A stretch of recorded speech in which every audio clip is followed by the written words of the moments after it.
जय भोलेनाथ। आइए सुनते हैं श्रावण मास में चौथे सोमवार की व्रत कथा।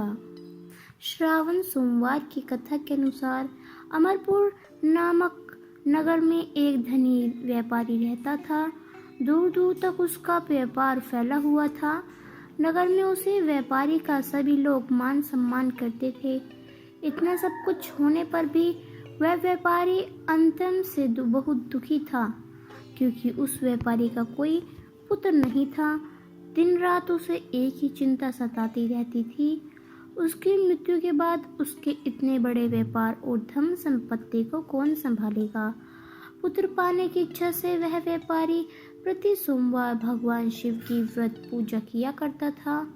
सायंकाल को व्यापारी शिव मंदिर में जाकर भगवान शिव के सामने घी का दीपक जलाया करता था। उस व्यापारी की भक्ति देखकर एक दिन पार्वती ने भगवान शिव से कहा, हे प्राणनाथ, यह व्यापारी आपका सच्चा भक्त है। कितने दिनों से यह सोमवार का व्रत और पूजा नियमित कर रहा है। भगवान आप इस व्यापारी की मनोकामना अवश्य पूर्ण करें। भगवान शिव ने मुस्कुराते हुए कहा, हे पार्वती, इन संसार में सबको उसके कर्मों के अनुसार फल की प्राप्ति होती है। प्राणी जैसा कर्म करते हैं वैसा ही फल प्राप्त कर होता है। इसके बावजूद पार्वती नहीं मानी। उन्होंने आग्रह करते हुए कहा, नहीं प्राणनाथ, आपको इस व्यापारी की इच्छा पूरी करनी ही पड़ेगी। यह आपका अन्य भक्त है। प्रति सोमवार आपका विधिवत व्रत रखता है और पूजा अर्चना के बाद आपको भोग लगाकर एक समय भोजन ग्रहण करता है। आपको इससे पुत्र प्राप्ति का वरदान देना ही होगा। पार्वती का इतना आग्रह देखकर भगवान शिव ने कहा, तुम्हारे आग्रह पर मैं इस व्यापारी को पुत्र प्राप्ति का वरदान देता हूँ, लेकिन इसका पुत्र 16 वर्ष से अधिक जीवित नहीं रहेगा। उसी रात भगवान शिव ने स्वप्न में उस व्यापारी को दर्शन देकर उसे पुत्र प्राप्ति का वरदान दिया और उसके पुत्र के 16 वर्ष तक जीवित रहने की भी बात बताई। भगवान के वरदान से व्यापारी खुशी को तो हुई, लेकिन पुत्र की अल्पायु की चिंता ने उसे खुशी को नष्ट कर दिया। व्यापारी पहले की तरह सोमवार का विधिवत व्रत करता रहा। कुछ महीने पश्चात उसके घर अति सुंदर पुत्र उत्पन्न हुआ। पुत्र जन्म से व्यापारी के घर में खुशहालियां भर गई। बहुत धूमधाम से पुत्र जन्म का समारोह मनाया गया। व्यापारी को पुत्र जन्म की अधिक खुशी नहीं हुई, क्योंकि उसे पुत्र की अल्प आयु के रहस्य का पता था। यह रहस्य घर में किसी को नहीं मालूम था। विद्वान ब्राह्मणों ने उस पुत्र का नाम अमर रखा। जब अमर 12 वर्ष का हुआ तो शिक्षा के लिए उसे वाराणसी भेजने का निश्चय हुआ। व्यापारी ने अमर के मामा दीपचंद को बुलाया और कहा कि अमर को शिक्षा प्राप्त करने के लिए वाराणसी छोड़ जाओ। अमर अपने मामा के साथ शिक्षा प्राप्त करने के लिए चल दिया।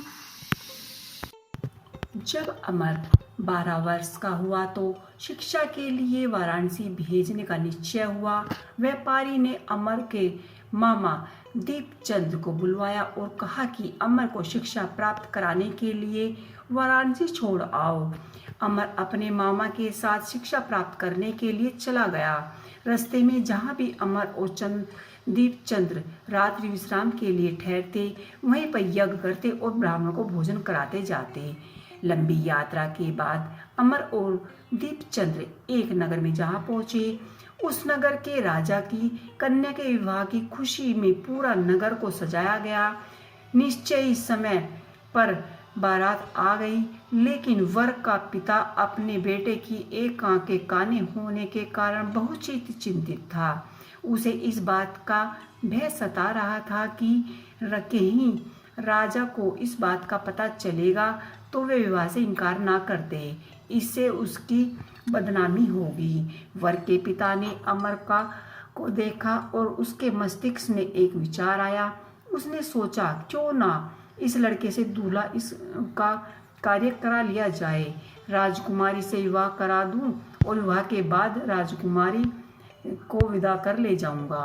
विवाह के बाद इसको धन देकर विदा कर दूंगा और राजकुमारी को अपने नगर ले जाऊंगा। वर के पिता ने इसी संबंध में अमर और उसके दीपचंद्र से बात की। दीपचंद्र ने धन मिलने के लालच में वर के पिता की बात स्वीकार कर ली। अमर को दूल्हे के वस्त्र पहनाकर राजकुमारी चंद्रिका से विवाह करा दिया गया। राजा ने बहुत सा धन देकर राजकुमारी को विदा किया। अमर जब लौट रहा था तो उसने छुपके से राजकुमारी की ओढ़नी पर लिख दिया कि राजकुमारी चंद्रिका, तुम्हारा तो विवाह मेरे साथ हुआ है।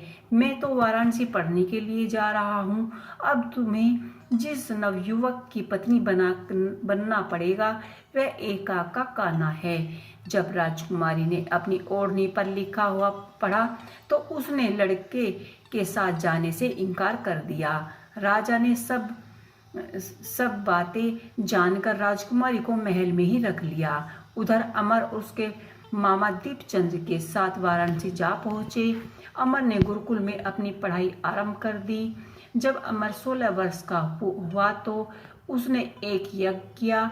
यज्ञ की समाप्ति पर ब्राह्मणों को भोजन कराया और खूब अन्न वस्त्र दान किए। रात को अमर अपने शयन कक्ष में सो गया। शिव के वरदान के अनुसार शयन अवस्था में ही अमर के प्राण पखेरु उड़ गए। सूर्योदय पर जब उसके मामा ने मृतक देखकर रोना पीटना आरंभ किया तो आपस के लोग एक जगह एकत्रित होकर दुख प्रकट करने लगे। मामा के रोने विलाप करने के स्वर के समीप से गुजरते हुए भगवान शिव और माता पार्वती ने भी सुने। माता पार्वती जी ने भगवान से कहा कि हे प्राणनाथ, मुझसे इसके रोने के स्वर सहन नहीं हो रहे हैं। आप इस व्यक्ति के कष्टों को अवश्य ही दूर कीजिए। भगवान शिव ने माता पार्वती के साथ अदृश्य रूप में समीप जाकर देखा तो अमर को देखा तो पार्वती जी से बोले कि पार्वती जी, वह तो उसी व्यापारी का पुत्र है। मैंने इसे 16 वर्ष की आयु का वरदान दिया था। इसकी आयु पूरी हो गई है। पार्वती जी ने फिर भगवान शिव से निवेदन किया कि हे प्राणनाथ, आप इस लड़के को जीवित करें, नहीं तो इसके माता पिता पुत्र की मृत्यु के कारण रो रो कर अपने प्राणों को त्याग देंगे। इस लड़के का पिता तो उसका परम भक्त है, वर्ष में सोमवार व्रत करता है, आपको भोग लगाता है, आपकी पूजा करता है, संपूर्ण वर्ष आपके ही मंदिर में सर्वप्रथम पूजा करता है। तो भगवान शिव ने उस लड़के को जीवित होने का वरदान दिया। कुछ ही पलों में वह जीवित होकर उठ बैठा। शिक्षा समाप्त करके अमर के मामा उसके साथ नगर की ओर चल दिए। दोनों चलते हुए उसी नगर में जा पहुंचे जहां अमर का विवाह हुआ था। उसी नगर में अमर ने यज्ञ का आयोजन किया। समीप से गुजर रहे नगर के राजा ने यज्ञ आयोजन देखा। राजा ने अमर को तुरंत पहचान लिया। यज्ञ समाप्ति होने पर राजा अमर को अपने और उसके मामा को महल ले गए और कुछ दिनों उन्होंने उनको महल में ही रखा। बहुत सारा धन वस्त्र देकर राजकुमारी के साथ विदा किया।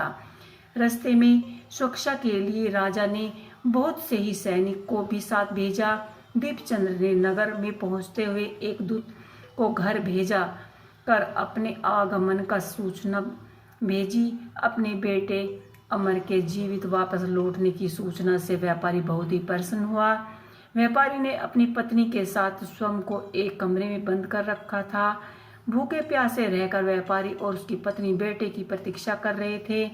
उन्होंने प्रतिज्ञा कर रखी थी कि यदि उन्हें अपने बेटे की मृत्यु का समाचार मिला तो दोनों प्राण त्याग देंगे। व्यापारी अपनी पत्नी और पुत्रों मित्रों के साथ नगर के द्वार पर जा पहुंचा। अपने बेटे के विवाह का समाचार सुनकर पुत्र वधू राजकुमारी चंद्रिका को देखकर उसकी खुशी का ठिकाना न रहा।